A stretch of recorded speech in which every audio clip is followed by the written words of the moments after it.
Now let's say we want to edit an image and be a little more specific in ways that we can't really use with just natural English. Well, you may have noticed this little paintbrush icon on every image attachment. What we can do is simply click on this button and it'll open up a very special in-painting menu.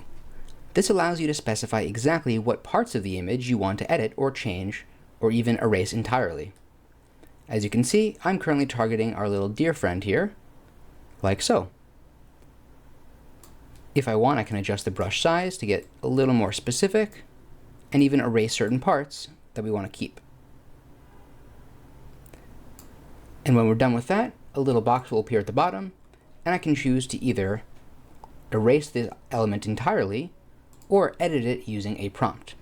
In this case, I'm going to describe my image and say a crash-landed flying saucer, and then click in paint, and it'll do its thing. And even though we in-painted it separately, it goes right back into the chat transcript, allowing us to see and edit and work with our edited image like so. Thanks for watching. For more tutorial videos on Virtual Studio and SceneForge, visit our YouTube channel.